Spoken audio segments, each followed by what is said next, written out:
I'll tell you a story about another fella. It was my ex-girlfriend when I lived in Germany in the 80s, uncle. His name was Hugo Mushoff, and he was in the Leibstandarte. Hugo was a very nice man. He was a twin. He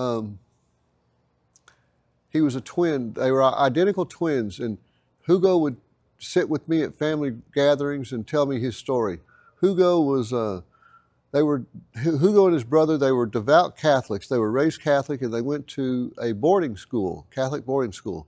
When they graduated, they went away to seminary to learn to be monks.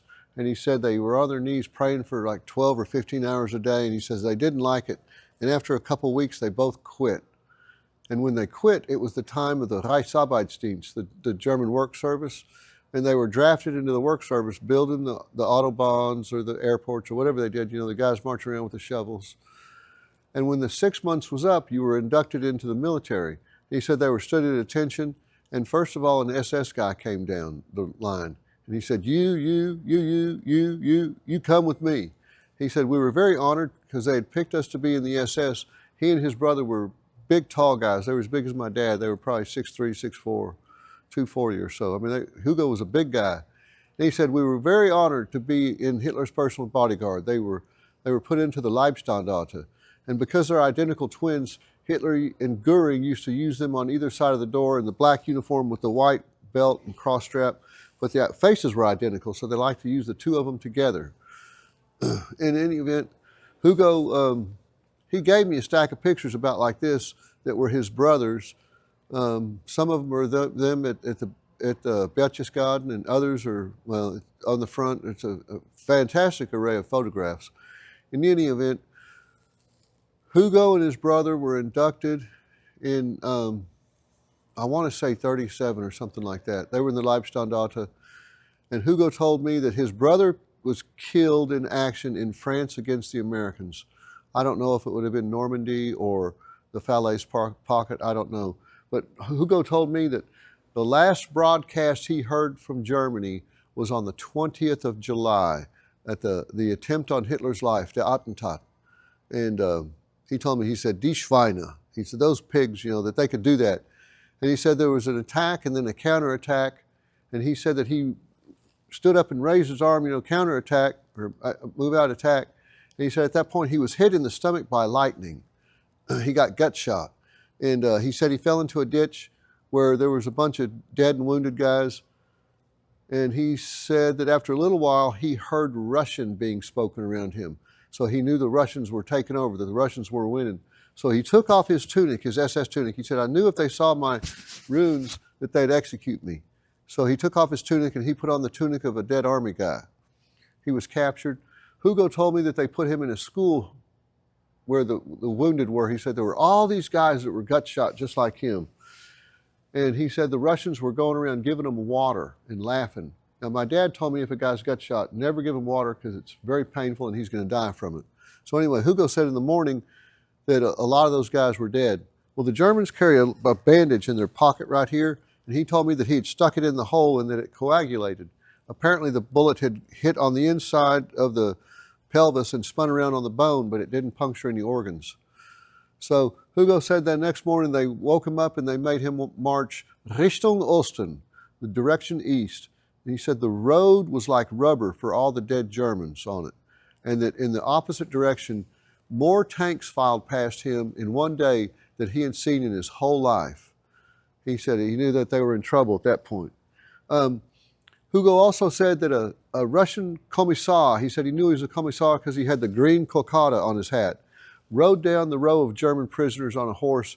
And he said each guy that he saw that had the SS runes on his tunic, he shot him in the head. So once Hugo was finally in the Russian POW system, they saw his blood group tattoo on his arm. He said from that point on, they gave him Knochenarbeit, which is bone work directly translated, but it's the hardest work in the mines or the fields. So Hugo was eventually released in 55.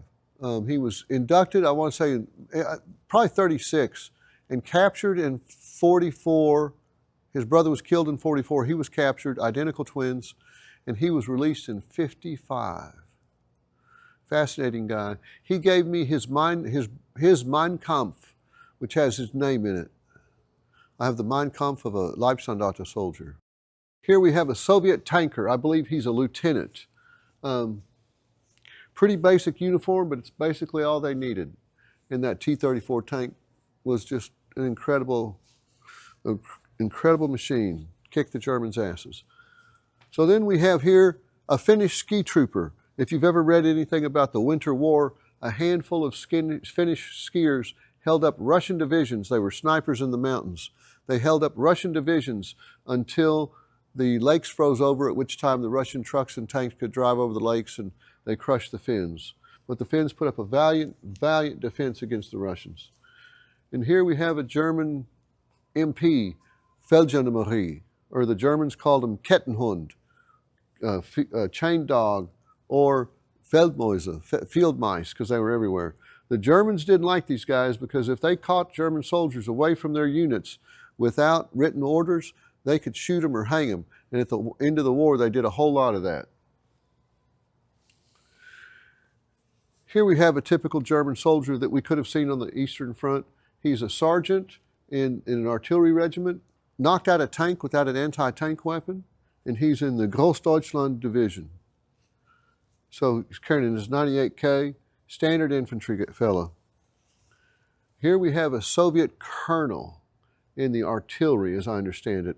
I'm not that familiar with Russian uniforms, but the fellow I got it from told me he was a colonel in the artillery. So I made him from one of the stand countries, Uzbekistan or Chechnya or whatever, from the south. And here we have your standard German tank officer. Well, I'll have to say these guys won the fashion war. They wore the black because of the grease and dirt of the tank so that they wouldn't look so bad. The pink indicates that he's Panzer. You can see the uniforms piped with pink everywhere. The silver braid on here indicates that he's an officer. The death head is the standard symbol of the German tankers going back to World War I. You can see he's wearing his binoculars and he's got his headphones on. One ear is cocked up high so that he can still hear his microphone. He's got his Iron Cross First Class Panzer Assault Badge, Wounded Badge, his Luger. This is Iron Cross Second Class, and that means he was in Russia in 41-42, the winter.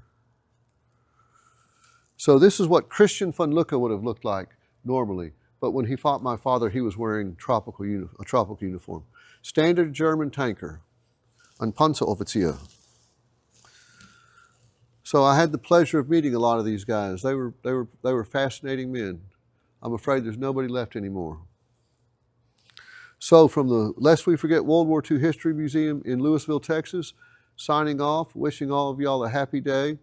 And the holidays are coming up. May you greet and support all the veterans you can.